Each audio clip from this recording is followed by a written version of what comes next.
गोंड जनजाति रावण की पूजा करती है? हाँ सर। ऐसा क्यों? सर मुख्यतः ये मंदसौर के इलाके के जो गोंड जनजाति है वहाँ पे सर रावण की पूजा की जाती है। ऐसा माना जाता है कि जो मंदोदरी थी वो वहाँ की मतलब कि कन्या थी जिनका विवाह रावण के साथ हुआ था, तो इस वजह से रावण की पूजा की जाती है। रावण के कुछ नैतिक मूल्यों के बारे में बताएंगे जिसको जीवन में अपनाना चाहिए? पहले आप अपने बारे में कुछ ऐसा बताइए कि उसके बाद हमें ये पढ़ना ना पड़े। आपका फॉर्म? सर मेरा नाम दीपक कुमार है, मैं बिहार राज्य के कैमूर जिले का निवासी हूँ। ठीक है। मैंने अपना स्नातक इतिहास विषय से मगध यूनिवर्सिटी से किया है। ठीक है। और मैंने यूपीएससी के दूसरे प्रयास में इंटरव्यू सेशन तक पहुंचा है सर। कुछ आपकी रुचि वगैरह हो? सर मुझे क्रिकेट खेलना, भोजपुरी लोक संगीत सुनना और भारतीय व्यंजनों को कुकिंग करना सर पसंद है। अच्छा, तो दीपक, आपका नाम दीपक है और विषय इतिहास है, तो मुझे दीपक का इतिहास बताइए पहले। दीपक एक तरह से डिवाइस थी जिससे हम अंधेरे समय में प्रकाश कर लेते थे एक जमाने में। आप ये बताएं कि मनुष्य का जो प्राकृतिक प्रकाश है वो तो सूर्य है, थोड़ा चंद्रमा है। प्राकृतिक प्रकाश के अभाव में मनुष्य ने प्रकाश का अरेंजमेंट कैसे कैसे किया, इसका पूरा इतिहास 5 से 6 चरणों में समझाइए। सर सबसे पहले आदिम समाज में जब अंधेरा होता था तो कुछ देखने की व्यवस्था नहीं थी, तो आदिम समाज ने आग का प्रयोग सबसे पहले किया। 2 पत्थरों को रगड़ के आग उत्पन्न किया। ठीक है। उसके बाद सर उसी आग के सहारे अपनी जीवन की सुरक्षा की। पर वो कंट्रोल कैसे होती होगी? जैसे एक पेड़ में आग लगा दी रात को देखने के लिए और सुबह तो जंगल सहा हो गया। सर पेड़ में नहीं, एक्चुअली लकड़ियों को इकट्ठा करके आग लगाते थे। ठीक है। धीरे धीरे कंट्रोल कर लेते थे। Yes sir. ठीक है। उसके बाद धीरे धीरे मनुष्य जागरूक हुआ, बौद्धिक चेतना का विकास हुआ, तो उसे पता चला कि इसके अन्य भी कार्य हो सकते हैं, तो रोशनी के अलावा खाना पकाने में। उसके बाद जंगली जानवर से नहीं, मुझे तो रोशनी के इतिहास में रुचि है, आग के इतिहास में नहीं। रोशनी करने के लिए पहले आपने बताया कि आग से लकड़ी जला ली। यस। उसके बाद इतिहास आगे कैसे बढ़ा? सर उसके बाद एक यज्ञ प्रकरण सामने आता है। दिन के समय जो वैदिक समाज था या उसके पहले जो हड़प्पाई काल थे, तो जब नवपाषाण काल में आग की खोजी, उसके बाद हड़प्पाई समाज में हम चरण में प्रवेश किए। उसके बाद सर आग से हमने ये देखा कि प्रकाश भी उत्पन्न किया जा सकता है, तो उसी को व्यापक मात्रा में एक दीप का प्रयोग करते हुए, जो मिट्टी के बर्तनों का चाक का प्रयोग करते हुए उसको प्रयोग में लाया गया जिससे प्रकाश उपलब्ध हो सके। ठीक है। आगे जाकर इससे सर अग्नि को मतलब पूजा का महत्व दे दिया गया। अग्नि पूजन की बातें सामने बार बार प्रकाश के इतिहास से अग्नि के इतिहास पे शिफ्ट हो जाते हैं। मैं केवल प्रकाश का इतिहास पूछ रहा हूँ आपसे, है ना? अब तक मैं 2 ही पॉइंट समझ पाया हूँ आपके निबंध में से। पहला ये कि आग जलाई हमने। Yes sir. ठीक है। दूसरा ये कि हमने उससे दीपक जला लिया। Yes sir. उसके बाद बताइए फिर क्या हुआ? सर उसके बाद दीपक को सर सांस्कृतिक रूप दे दिया गया, जैसे हमारे महाकाव्यों से जोड़ा गया इसे रामायण में। आप फिर नहीं समझ रहे मेरी बात।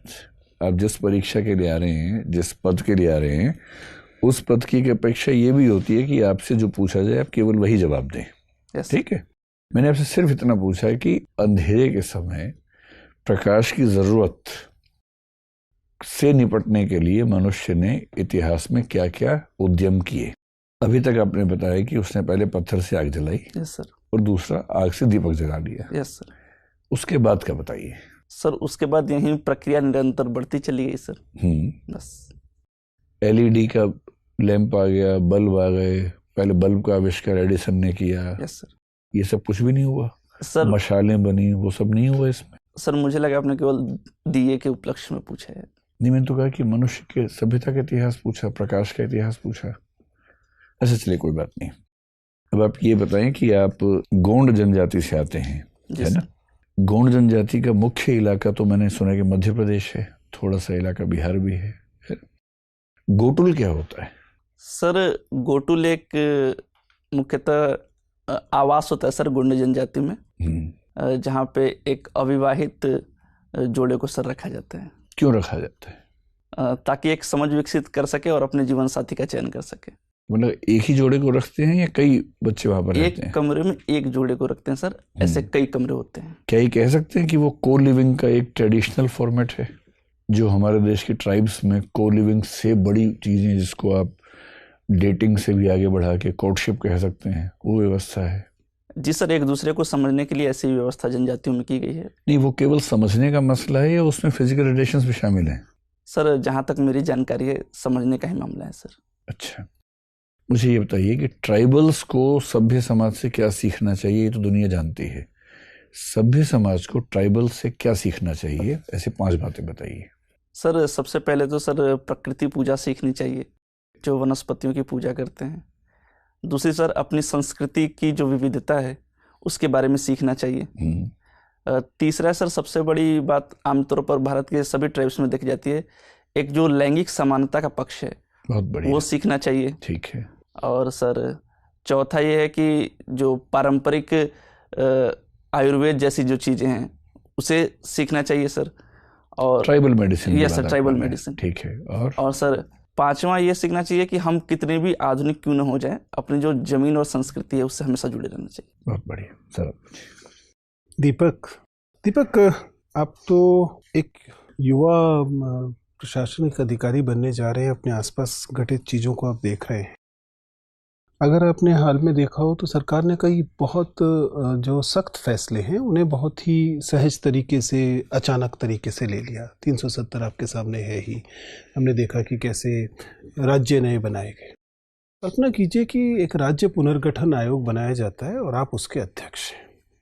सब कुछ आपने तय करना है, आपको मालूम ही है, इसके लिए कुछ किसी से पूछने पाछने की जरूरत तो बची नहीं है। संसद में एक दिन करेंगे, अगले दिन नए राज्य बन जाएंगे। ठीक है, 10 राज्यों में पूरे देश को बांटना है। आपके अनुसार ये 10 राज्य अब क्या होंगे? अभी आप जानते हैं कि पहले भाषा के आधार पर बनाए गए, फिर संस्कृति के आधार पर बनाए गए, अलग अलग विकास के आधार पर बनाए गए। अब इतने ज़्यादा हो गए हैं, उसकी कोई औचित्य नहीं है, क्योंकि कम्युनिकेशन बढ़ गया है। अब उतने दूर दूर की परेशानी नहीं है। 10 राज्यों में बनाना है। बताइए ये राज्य क्या होंगे? सर वर्तमान समय को देखते हुए तो राज्य का एक जो संकुचन है वो किया नहीं जाना चाहिए। अगर लेकिन फिर भी मुझे मौका मिलता है, अगर मुझे ऐसी शक्तियाँ मिलती हैं कि मुझे एक सभी पूरा राज्य नक्शा दोबारा से रीड्रॉ करना है, बताइए क्या कर रहे हैं? तो सर मैं भौगोलिक आधार पर राज्यों का विभाजन कर सकता हूँ सर। Very good. जो मध्य भारत, जो उत्तर के गंगा के मैदानी भाग हैं, उनको एक राज्य में कर दिया। एक हो गया गेंजेटिक प्लेन्स। यस सर, ठीक है। और दूसरा सर जो डेक्कन्स के इलाके हैं, जो प्लेटू इलाका है, उसे एक स्टेट में कर सकते हैं सर। थर्ड सर पठारी राज्य हो गया। हाँ सर। थर्ड सर जो हिमालयी राज्य हैं उन्हें एक तरफ कर दिया जा सकता है, और जो नॉर्थ ईस्ट के राज्य हैं, जो छोटी पहाड़ियाँ हैं, उन्हें सर एक राज्य में पिरो दिया जा सकता है। ठीक है। और सर उसी के अंतर्गत जो राज्य का विभाजन है, जो विभिन्न संस्कृतियों के एक छिटपुट तरीके से हम कर सकते हैं, ताकि राज्यों की संख्या बढ़ाने से जो केंद्रीकरण है वो हावी न हो, एक विकेंद्रीकृत स्वरूप सामने आ सके सर। चलिए, कोई बात नहीं। दीपक, आपने मेंशन किया है कि आपको कुकिंग पसंद है। Yes sir. आप इंडियन डिशेस बनाना पसंद करते हैं। Yes sir. थोड़ी देर के लिए कल्पना कीजिए कि आपका आज तक का जो जीवन है वो एक डिश है। तो बताइए फिर इसका कुक कौन है? कौन है या क्या है? जरूरी नहीं है व्यक्ति होगा, कुछ और भी हो सकता है। अगर अब तक का आपका जीवन एक व्यंजन है तो उसका पकाने वाला, उसका वो कौन है? कुक कौन? सर निश्चित रूप से मेरे माता पिता हैं सर। चलिए, आपका अब तक का जीवन जो है वो एक डिश है, माता पिता उसके कुक हैं, तो फिर उसके स्पाइसेस, उसके मसाले क्या हैं? सर उनके द्वारा जो दिए गए नैतिक मूल्य हैं वो हैं सर। अच्छा, इसी क्रम को आगे जारी रखते हुए बताइए फिर इस डिश का क्रिटिक, फूड क्रिटिक कौन है? कौन इस व्यंजन का स्वाद लेके बताने वाला है कि इसमें क्या क्या कमी है? सर सोसाइटी, मेरे मित्र और आप जैसे सर सम्मानित बोर्ड। अगर इसी को और आगे जारी रखें तो फिर इस पूरे व्यंजन का स्वाद क्या है? सर जहाँ तक अभी तक मेरे जैसे व्यंजन का स्वाद जिसने भी मेरे माता पिता या मित्रों ने लिया है, अभी तक ऐसा ही बताया है कि आमूलचूल परिवर्तन के बाद या संभवतः ठीक ठाक ही है सर। दीपक, मुझे आप ये यकीन दिलाइए कि आप इस नौकरी के लिए अभी बहुत इमेच्योर नहीं है, अपरिपक्व नहीं है। अगर मान लीजिए आपकी आयु की वजह से या किसी, आप बिल्कुल ही लीगली आप एकदम योग्य हैं, आप परीक्षा दे सकते हैं, लेकिन एक गंभीर एडमिनिस्ट्रेटर बनने के लिए आप में पर्याप्त गुण हैं। इस बात के लिए आप मुझे अगर कन्विंस करना चाहें तो मुझे क्या बताएंगे? सर जहाँ तक मेरा मूल्यांकन मेरे माता पिता और गुरु ने किया है, उनके मैं अनुसार। केवल मैच्योरिटी के मापदंड से जानना चाहूँ, परिपक्वता आपके अंदर आ गई है, इसे बताने के लिए आप क्या बात बताना चाहेंगे? सर, मेरे अंदर एक संवाद, जो संबंध स्थापित करने की क्षमता है, वो मुझे ऐसा लगता है कि मेरे अंदर ज़्यादा है। मेरे अंदर धैर्य और सहनशीलता ज़्यादा है। और तीसरी सबसे बड़ी बात कि मैं सीखने के लिए हमेशा आतुर रहता हूँ, मैं नई नई चीज़ों को सीखना चाहता हूँ। तो एक परिपक्वता की निशानी कह सकते हैं सर। चलिए ठीक सर। दीपक, सर। आप गोंड जनजाति से बिलोंग करते हैं। सर। गोंड जनजाति की कुछ विशेषताओं को बताइएगा। सर, गोंड जनजाति की सबसे बड़ी विशेषता यह है सर कि जो क्लॉक होता है, जो नॉर्मल क्लॉक होते हैं और गोंड जनजाति क्लॉक होते हैं, और सर इरिवर्सिबल होते हैं। जैसे हम 12 1 2 3 4 करते हैं तो वहाँ पे घड़ियाँ उल्टी क्रम में चलती हैं सर। 12 से फिर 11। ऐसा क्यों? सर, ऐसा एक पीछे एक साइंटिस्ट रीजन माना जाता है कि जैसे पृथ्वी की घूर्णन करने की परंपरा है जो पूर्व से पश्चिम की तरफ चलती है, तो पृथ्वी किधर चलती है? सर क्लॉकवाइज जो चलती है, जो मतलब कि पृथ्वी क्लॉकवाइज चलती है सर, सॉरी एंटी क्लॉकवाइज चलती है सर। मुझे इसके बारे में अभी पूर्णतः जानकारी नहीं, लेकिन पृथ्वी के घूर्णन की दिशा में उस क्लॉक को डिजाइन किया गया है सर। अच्छा, ये बात है। गोंड जनजाति मतलब एस्ट्रोनॉमी को लेकर बड़ी विकसित मानी जाती रही है। क्या कोई योगदान है एस्ट्रोनॉमी में, खगोल शास्त्र में? हाँ सॉरी सर। अच्छा, इसके बारे में। गोंड जनजाति रावण की पूजा करती है। हाँ सर। ऐसा क्यों? सर, मुख्यतः ये मंदसौर के इलाके के जो गोंड जनजाति है, वहाँ पे सर रावण की पूजा की जाती है। ऐसा माना जाता है कि जो मंदोदरी थी वो वहाँ की मतलब कि कन्या थी जिनका विवाह रावण के साथ हुआ था, तो इस वजह से रावण की पूजा की जाती है। रावण के कुछ नैतिक मूल्यों के बारे में बताएंगे जिसको जीवन में अपनाना चाहिए? सर, रावण ने भले ही एक स्त्री का हरण किया, लेकिन बिना उसकी अनुमति के उसे छुआ तक नहीं। ये उसका नैतिक मूल्य का सबसे बड़ा उदाहरण है सर। क्योंकि अपहरण कर लो, छुओ मत। नहीं, एक उसको अगर उसका वश चलता तो वो अपहरण करके कुछ बलपूर्वक कार्य भी कर सकता था, लेकिन उसने अपने संयम को दिखाया। तो इतना ही नैतिक था तो उसको पूछकर ही ले जाना चाहिए था कि चलना चाहती हो कि नहीं। जी सर, जरूर ऐसा करना चाहिए था। कुछ और? दूसरा सर, जो एक उसे ज्ञानी माना जाता है, एक वो भी सर कहा जा सकता है सर अच्छा। इस धर्म में। ठीक है, ये गोंड भाषा जो होती है ये किस परिवार की है? मतलब ह्यूमनाइड के बारे में सर, शायद ऑस्ट्रोलाइड है सर। ऑस्ट्रोलाइड है, द्रविडियन है, आर्यन है, किस परिवार की भाषा है? सर एस्ट्रोलाइड है शायद। ऑस्ट्रोलाइड है। अभी सर से आप बता रहे थे कि अपनी परंपरा संस्कृति को संरक्षित रखना चाहिए। दोनों में कोई अंतर होता है या ऐसे ही है?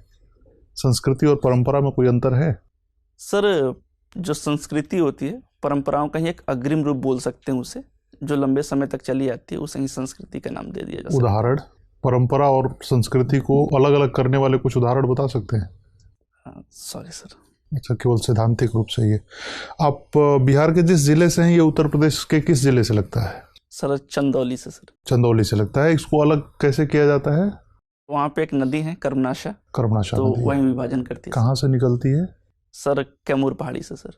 कर्मनाशा नदी की कुछ मान्यताएं हैं जो उसको अपवित्र माना जाता है, ऐसा कुछ है, सुना है आपने? क्या है वो?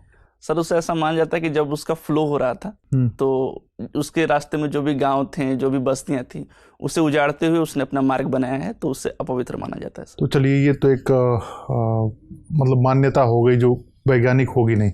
वैज्ञानिकता क्या है? इस नदी के फायदे क्या हैं? सर, ये नदी जंगलों से बहते हुए आती है, तो एक जो प्रजाति संरक्षण का कार्य है वो इस नदी में आसानी पूर्वक किया जा सकता है। कौन सी प्रजाति रहती है विशेष रूप से कर्मनाशा में? मगरमच्छ सर। तो मगरमच्छ केवल कर्मनाशा में ही रहते हैं? सर, मतलब उस इलाके में कर्मनाशा में रहते हैं सर। कर्मनाशा में। और सर ये नदी छिछली है सर, ऊपर से छिछली है बट अंदर से गहरी है। तो जो नौकायन है, जो मैदानी इलाकों में नौकायन है, वो सर आसानी से हो जाता है। भभुआ को क्या फायदा है कर्मनाशा से? सर सिंचाई क्षेत्र में सर। ये कहाँ जाके मिल जाती है? किस नदी से मिलती है जाके? सर बक्सर के समीप गंगा नदी से सर। अच्छा, ठीक है। गोंड पेंटिंग के बारे में क्या राय आपकी? क्या जानते हैं आप? सर, ऐसा कोई प्रमाणिक पेंटिंग तो मिला नहीं है, तो इसके बारे में ज़्यादा जानकारी नहीं है सर। ठीक है दीपक। दीपक, मुझे ये बताइए कि फाइनेंशियल एक्शन टास्क फोर्स के कितने मेंबर हैं और इसका मुख्य कार्य क्या है? सर, मेंबर के बारे में जानकारी नहीं है, लेकिन मुख्य कार्य है कि जो राष्ट्र आतंकवादी गतिविधियों में वित्त पोषण करते हैं उन पे सर अंकुश लगाने का कार्य है। अच्छा, इसमें 2 तरीके की लिस्ट हैं, ग्रे लिस्ट और ब्लैक लिस्ट। तो किन देशों को ग्रे लिस्ट में डाला जाए और किन को ब्लैक लिस्ट में? क्या सर कारण है, उसका क्राइटेरिया क्या है? सर मुझे अभी रिकॉल नहीं हो पा रहा, लेकिन मैं अनुमान कर सकता हूँ सर। बताइए। सर ग्रे लिस्ट इस वजह से डाला जाता है कि उन पे एक आतंकी वित्त पोषण का शक या संदेह हो, और ब्लैक लिस्ट इस वजह से डाला जाता है ताकि इसकी पुष्टि हो सके कि सच में वो आतंकी वित्त पोषण में शामिल है सर। ठीक है, आप मुझे ये बताइए कि वेस्ट एशिया में या मिडिल ईस्ट जिसको कहा जाता है, उसमें कहाँ कहाँ कॉन्फ्लिक्ट चल रहा है? सर मुख्यतः सऊदी अरब और ईरान में सर। ये कॉन्फ्लिक्ट क्या ये सऊदी अरब या ईरान के जोग्राफिकल एरिया में चल रहा है या और कहीं चल रहा है? सर और कहीं सीरिया में भी चल रहा है सर कॉन्फ्लिक्ट। उसके बाद सर जो यमन में है, हुती विद्रोह हुआ था, वहाँ भी सर कॉन्फ्लिक्ट चल रहा है। यमन विद्रोह में कौन से 2 देश शामिल हैं? सर शायद सऊदी अरब और यमन सर, शायद, मुझे पूर्णतः जानकारी नहीं है। अच्छा, प्रॉक्सी वॉर से क्या समझते हैं? सर प्रॉक्सी वार का मतलब अघोषित युद्ध होता है सर, जो 2 देश या 2 राष्ट्र बिना घोषणा के युद्ध करते हैं। इसका कोई उदाहरण दे सकते हैं जहाँ ये हो रहा हो? सर देशों का उदाहरण अभी याद नहीं है सर। ठीक है, आप मुझे ये बताइए कि इजराइल और पैलेस्टाइन मामले में भारत का क्या स्टैंड है, foreign policy stand? Sir Bharat हमेशा से द्विराष्ट्र का समर्थक रहा है, और इजराइल और फिलिस्तीन दोनों अलग अलग राष्ट्र होने चाहिए सर। ठीक है, मुझे ये बताइए कि अभी पीवीटीजीज जो हैं, भारत में कितने ट्राइब्स को पीवीटीजीज का दर्जा दिया गया है? सर 75। और इसका क्या क्राइटेरिया है? सर सबसे बड़ा क्राइटेरिया है कि वो एक आदिम जनजाति हैं, घुमंतू हैं, खाना बदोश हैं। उसके बाद सर इनकी जो जनांकी की है वो लगातार कम होते जा रही है। क्या गोंड को भी ये दर्जा प्राप्त है? नहीं सर। अच्छा, किस स्टेट में सबसे ज़्यादा पीवीटीजीज है? सर मैं अनुमान लगा सकता हूँ बताइए। शायद सर झारखंड में सर, शायद। ये पढ़ लीजिएगा। ठीक है, मुझे ये बताइए कि कोर्ट ऑफ रिकॉर्ड्स क्या होते हैं? सॉरी सर, अभिलेख न्यायालय।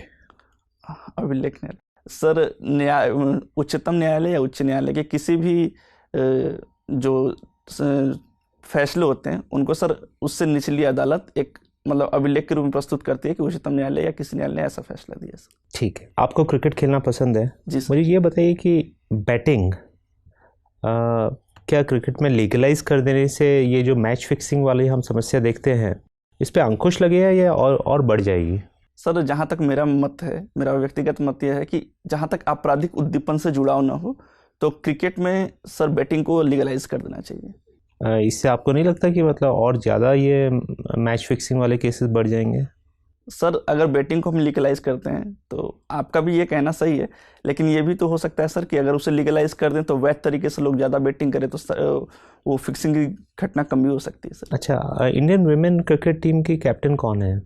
सर वर्तमान समय में हरमनप्रीत कौर सर। अच्छा, और विमेन क्रिकेट टीम अभी हाल में कौन सी जगह खेल रही है?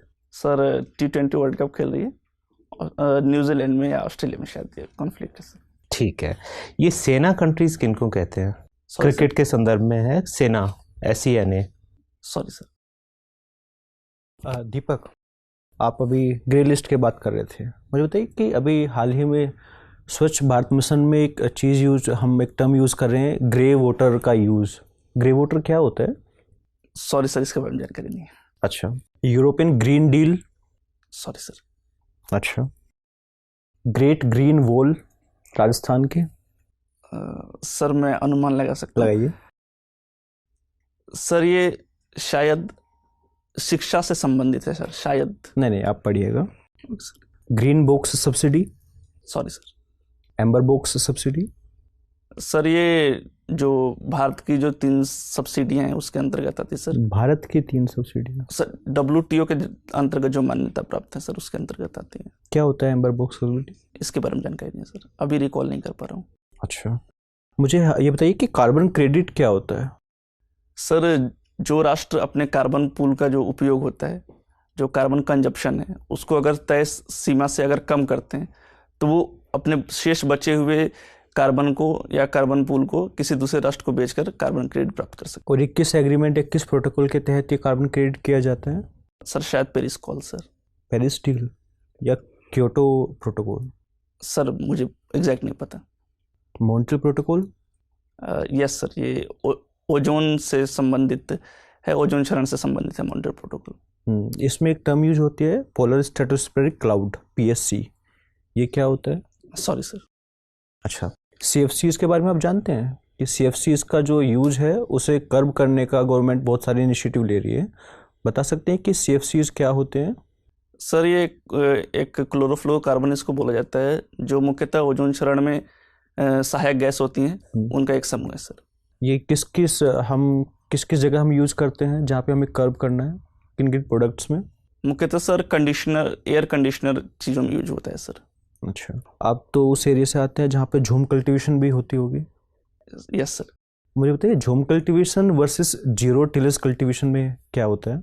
सर झूम कल्टीवेशन वर्तमान समय में बिल्कुल तरह से नहीं होती, पहले होती थी। सर हिंदी अगर बोले तो जीरो टिलेज मतलब शून्य जुताई कृषि। बता पाएंगे क्या होता है? नहीं सर। अच्छा, आपके रीजन में झूम कल्टीवेशन का क्या नाम है, क्योंकि इसके बहुत सारे रीजनल नेम्स हैं अलग अलग। सर दहिया बोला जाता है सर। और मध्य प्रदेश एरिया में जहाँ पे वो गोंड जनजाति रहती है वहाँ भी दहिया ही बोला जाता है। अच्छा, आप PVTGs के बारे में बात कर रहे थे, आप इसके पैरामीटर्स बता सकते हैं? जो भारत सरकार PVTG जो घोषित करती है तो किन पैरामीटर्स पे करती है? सर उसके बारे में ज़्यादा जानकारी नहीं है, लेकिन मुख्यतः 3 आयाम है।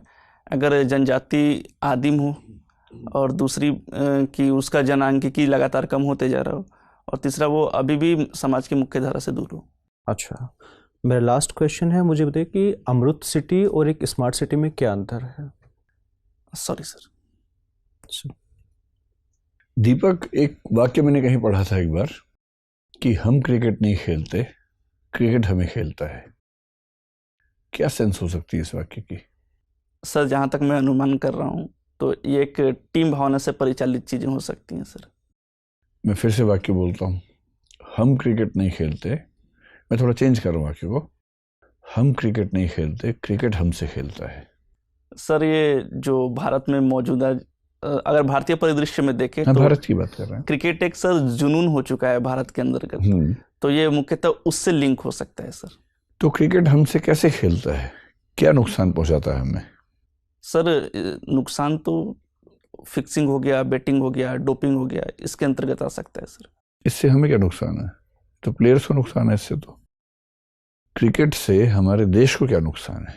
सर अगर फिक्सिंग या बेटिंग होती है तो जो इलीगल है अभी वर्तमान में, तो जो भारतीय अर्थव्यवस्था है उस पर प्रभाव पड़ सकता है सर। एक आंतरिक सुरक्षा का भी मैटर सामने आता है कि ज़्यादातर फिक्सिंग के पैसे जो होते हैं वो मनी लॉन्ड्रिंग के जरिए सर आर्म्स या फिर ड्रग एक्सपोर्ट में काम करते हैं, जिससे जो भारतीय आंतरिक व्यवस्था है वो प्रभावित हो सकती है सर। ठीक है, जो ट्राइबल सोसाइटी है उसको लेकर भारत सरकार की राय बड़ी डामाडोल है।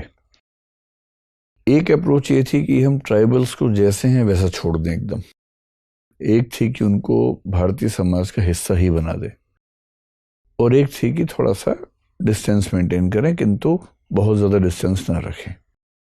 ये अप्रोचेस किस किस की थी और इनमें से कौन सी अप्रोच हमने मानी, और आपकी राय में भारत सरकार ने ट्राइबल सोसाइटी के साथ ठीक बर्ताव किया या नहीं किया? सर जहाँ तक मेरा व्यक्तिगत मामला है, पहले मैं इस पे आता हूँ कि भारत सरकार ने ठीक तरीके से बर्ताव किया नहीं। तो वर्तमान में जो भारतीय नीति है जो ट्राइबल को लेके है, तो वो सर बिल्कुल संतोषजनक और सम्माननीय है। जैसा कि हम रिफॉर्म्स कर रहे हैं कि जनजातियों को उनको वन उपज का अधिकार दिला रहे हैं, एक एकलव्य मिशन शुरुआत की गई है, ग्राम सभा का कॉन्सेप्ट बीच में आया है, तो ये सारी चीज़ें सर जनजातियों को मुख्य धारा से जोड़ने के लिए बिल्कुल सहमत और सही चीज़ें हैं।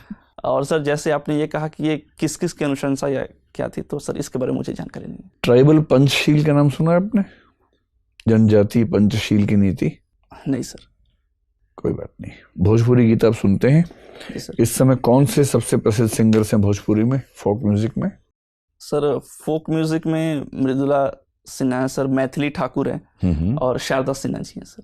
ठीक है, क्या वजह है कि भोजपुरी हो या पंजाबी हो या हरियाणवी हो, जो भी पॉपुलर म्यूजिक है वहाँ का, वो सामाजिक रूप से बहुत प्रगतिशील होने की बजाय बहुत ही सामंती किस्म का होता है? उसके बोल, उसके जो भाव हैं, आप इस बात से सहमत हैं कि ऐसा होता है? सर इस बात से तो मैं ये सहमत नहीं कि सामंती रूप से होता है सर, वो जो समाज की जो मुख्य चीजें हैं उसी को दर्शाता है सर। हाँ, लेकिन अगर समाज खुद सामंती चीजों में रुचि ले रहा हो तो फोक म्यूजिक भी उसमें रुचि लेगा, ये तो होगा ही। सर जहाँ तक और बिहार, भोजपुरी संगीत पर तो ये आरोप सबसे ज्यादा गहरा आरोप है। सर जहाँ तक भोजपुरी की बात है, जो बिहार में जो भोजपुरी अभी जो वर्तमान संगीत है, मैं लोक संगीत की बात नहीं कर रहा, जो वर्तमान संगीत है, तो इसे सर राज्य का प्रश्रय नहीं मिला। इसके विपरीत जो राजस्थान का लोक संगीत है उसको सर राज्य की सहायता मिली, तो वो लोक संगीत नित्य प्रतिदिन आसमान की ऊंचाइयों को छू रहा है। लेकिन जो बिहार का लोक संगीत है मुख्यतः वहाँ सर जो राज्य का प्रश्रय नहीं मिला, जिससे वो और नीचे जाता चला गया। और भूमंडलीकरण के दौर पर जो सर वहाँ की जो लोकल जो जागरूक लोग थे, जो लोक संगीत को बढ़ावा देते हैं, वो अलग जगह माइग्रेट कर गए, जिसके कारण लोक संगीत का उतना व्यवहार अब प्रचलन नहीं रहा। ठीक है दीपक, आपका इंटरव्यू बस पूरा होने वाला है, बस एक आखिरी प्रश्न है, आपको एक अच्छा सा जोक सुनाना है। मुझे सर? जी। अच्छा, आपकी अपेक्षा थी हम आपको चुटकुले सुने? नहीं सर, ऐसा कुछ नहीं सर। एक बेटा अपनी मतलब कि दूसरी जगह से बीवी लेके आता है, विलायती बीवी लेके आता है, तो उसकी मम्मी उसको बोलती हैं कि जैसे भोजपुरी में एक लड़की टाइप की है, अच्छा काम नहीं करती, तो वो बोलती है अपने मतलब हस्बैंड से कि डार्लिंग मतलब क्या होता है, तो वो बोलते हैं कि मतलब तुम बहुत अच्छी हो। तो उसके बाद फिर वो बोलती है कि ये बहुत अच्छे से काम नहीं कर रही, परिवार का सम्मान नहीं कर रही, अच्छे से कपड़े नहीं पहन रही। तो फिर वो पूछती है कि डार्लिंग का मतलब क्या होता है, तो वो बोलता है कि इसका मतलब तुम सबसे सुंदर हो या तुम्हारा जो व्यवहार है वो सबसे सही है। तो फिर बहू ने सास के बारे में इन शब्दों का इस्तेमाल किया होगा। बिल्कुल सर, उसी में हंसी आई होगी आपको। ठीक ठीक ठीक ठीक ठीक है दीपक, बहुत अच्छा लगा आपसे बात करके। क्या आप कुछ पूछना चाहेंगे हम लोगों से? नहीं सर। ठीक है, आप जा सकते हैं। Thank you sir.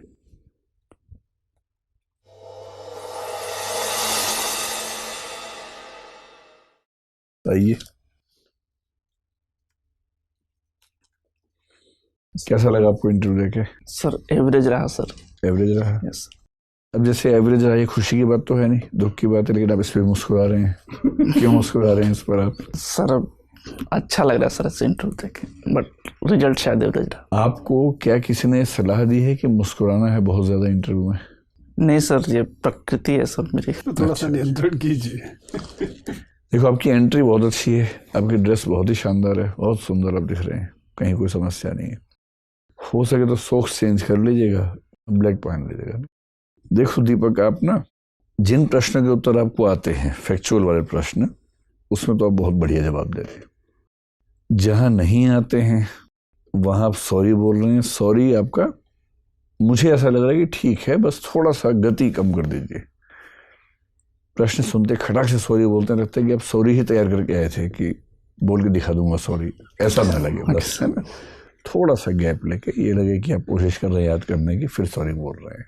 ठीक, अदरवाइज सॉरी आपका ठीक है। तीसरा है कि आप जो कहते हैं कि मैं अनुमान लगा सकता हूँ, वो मुझे अच्छा लगा कि मैं जहाँ नहीं आता आप कह रहे कि सर मैं अनुमान लगा सकता हूँ, तो आप अच्छा लगा रहे। बेशक अनुमान गलत हो जाए, जब कह दिए कि अनुमान है, गलत हो गया तो कोई दिक्कत है ही नहीं, आप अच्छे तरीके से कर रहे हैं। अच्छा, एक अच्छी बात ये भी है कि एक इमेजिनेटिव सवाल सर ने पूछा, कुकिंग मान लीजिए अगर आपका जीवन ऐसा है तो आप क्या हैं, मसाला क्या है, वो आपने बड़ा अच्छा जवाब दिया, जिसका मतलब है कि सोचने की क्षमता आपकी अच्छी है। क्या आपको इस क्वेश्चन का पहले से आइडिया था? नहीं सर, तुरंत बनाया सर। ठीक है, तो अच्छा बनाया। लेकिन अगर तुरंत बनाया आपने, तो फिर ये बताओ कि जब मैंने प्रकाश का इतिहास पूछा तो मुझे बार बार आपको ट्रैक पे लाना पड़ा कि मैं प्रकाश का इतिहास पूछ रहा हूँ, दीपक का धार्मिक पूजाओं का इतिहास नहीं पूछ रहा हूँ। ऐसा क्यों हो रहा था? सर आपको देख के एजिटेट हो गया। तो ये कोई बात नहीं है, लेकिन गोटुल आपने अच्छा बताया, लेकिन गोटुल तो आपको पता होना चाहिए ना, उसमें तो सेक्सुअल एजुकेशन भी उसका पार्ट होता है। सर मुझे एक्चुअली याद नहीं था, मुझे लग रहा था कि होगा सेक्सुअल एजुकेशन, लेकिन पूर्ण नहीं था, इसलिए सर वो बोलती। अच्छा, कोई बात नहीं, लेकिन अब क्योंकि उस ट्राइब से हैं और उस ट्राइब के बहुत यूनिक फीचर्स में एक ये है कि एस्ट्रोनॉमी है, तो पता होना ही चाहिए आपको उसके बारे में। अब एस्ट्रोनॉमी का जिक्र आने पर आपने कहा कि उसकी क्लॉक अलग तरीके से है और वो पृथ्वी की गति के अनुसार है, और पृथ्वी की गति कौन सी है आपको नहीं पता है। तो जब आप खुद एक विशेषता अपनी ट्राइब की बता रहे हैं तो उसमें आपको ठीक से पता होना चाहिए, पढ़ा होना चाहिए आपने ना। फिर ट्राइबल पॉलिसी ऑफ इंडिया जो है वो आपको पता होनी ही चाहिए, उससे बचने का स्कोप ही नहीं है। किसी भी एंथ्रोपोलॉजी की किताब को उठा लीजिए, इंडियन एंथ्रोपोलॉजी की, उसमें ट्राइबल पॉलिसी पे अच्छा चैप्टर मिल जाएगा, उसको ध्यान से पढ़ लीजिए। फिर भोजपुरी फोक म्यूजिक वाले प्रश्न में टालो मत, बात को एक्सेप्ट करो कि हाँ सर, इन सभी राज्यों में जैसे समाज का सोचने का तरीका है वैसे उसके गीत में आता है, क्योंकि लोकगीत तो आमतौर पर मनोरंजन के लिए बनते हैं। ये तो एग्जाम्पल देकर समझाइए कि सर जैसे इसमें रंग भेद दिखता है। जैसे मैं हरियाणा से हूँ, वहाँ का सबसे प्रसिद्ध गीत है जीजा तू काला में गोरी घनी, रंग भेद का गीत है। इसमें क्या परेशानी है? आपकी जो कल्चर है भोजपुरी लैंग्वेज में, उसमें ऐसे कई गीत होंगे जिसमें कहीं रंग भेद होगा, कहीं जाति भेद होगा, कहीं लिंग भेद तो भरा होगा, महिलाएं केवल सुंदर वस्तु के रूप में आती होंगी। तो ऐसे कुछ उदाहरण देके आप समझाइए अगर ऐसा कोई प्रश्न पूछा जाए ना। जो सबसे बड़ी चिंता की बात है कि अंत में मैंने आपसे पूछा जोक सुनाओ, और आपने जो सुनाया है उसमें आपने एक शब्द का इस्तेमाल किया, एक आप समझ रहे हैं कि आईएएस के इंटरव्यू के बोर्ड में इन शब्दों का प्रयोग इसका क्या मतलब होगा? सर मैं तैयार ही नहीं था, मुझे समझ नहीं है कि मैं क्या बोल रहा हूँ। ये प्रश्न इसीलिए होता है कि आप तैयार नहीं है। अगर ये भी सिलेबस में लिख के देंगे कि जो याद करके आओ, तो फिर क्या पूछने को रह जाएगा? ये जो इंस्टेंट रिएक्शंस होती हैं उससे पता लगता है कि दरअसल उस व्यक्ति का सोचने का तरीका क्या है। तो इससे अच्छा था बोलते सर मैं भी याद नहीं कर पा रहा हूँ। ये तो मैंने बीच में रोक दिया, वरना आप अभी 2-3 और मुहावरे बीच में लेके आते है ना। मुझे लगा कि मैं गरिमा का ध्यान रखूं पूरे बोर्ड की। तो भाई ऐसे शब्दों का इस्तेमाल मतलब करना तो बाहर भी नहीं चाहिए, लेकिन बोर्ड में तो नहीं करना है। ठीक है। और पूरे इंटरव्यू का सार ये है, मुस्कुराओ कम। अब जैसे एकदम ठीक हो, जितना मुस्कुराना चाहिए वहां मुस्कुराओ जहां मुस्कुराने की बात हो, वरना क्या होता है कि चुभता है। क्योंकि आपसे सीरियस सवाल पूछ रहे हैं और आप सुनते हुए मुस्कुरा रहे हैं, तो ऐसा लगता है कि आप इस भाव से देख रहे हैं कि हाँ पूछ रहे क्या पूछेगा, बहुत देखे तेरे जैसे मैंने, ये भाव आता है मन में। तो वहां मुस्कुराहट चुभती है, उससे बचिए। बाकी अच्छी बात है कि आपकी एज कम है, कॉन्फिडेंस आप में जबरदस्त है, दिखते स्मार्ट हुई। मेरा अनुमान है कि आपकी रेंज तो है बहुत शानदार। मुस्कुराओगे कम, डरोगे नहीं, इमेजिनेटिव किस्म के प्रश्नों पर अच्छा जवाब जरूर दोगे, भाषा ठीक रखोगे, तो प्रॉपर आईएएस से नीचे कुछ नहीं मिलेगा। आपके और आपके आईएएस बनने के बीच में एक ही व्यक्ति है बस, वो आप ही हैं। ठीक है, डरो मत। ये जोक यहाँ सुन लिया अच्छा हुआ ना, कल को वहां सुनते इसका पूरा पर्पस यही है ना कि यहाँ वो गलतियां पकड़ में आ जाए जो वहां नहीं होनी चाहिए। तो मेन काम मुस्कुराहट कम रखनी है, ऐसी भाषा का इस्तेमाल नहीं करना है। जो पूछें टू द पॉइंट वही बताइए, घूमी मत दाएं बाएं। और नॉलेज आपकी ठीक है, बस ट्राइबल एस्पेक्ट में थोड़ा सा पढ़ लीजिए, बाकी सब ठीक है एकदम। ठीक है, all the best. Thank you sir. IAS बन के लौटना। Okay sir.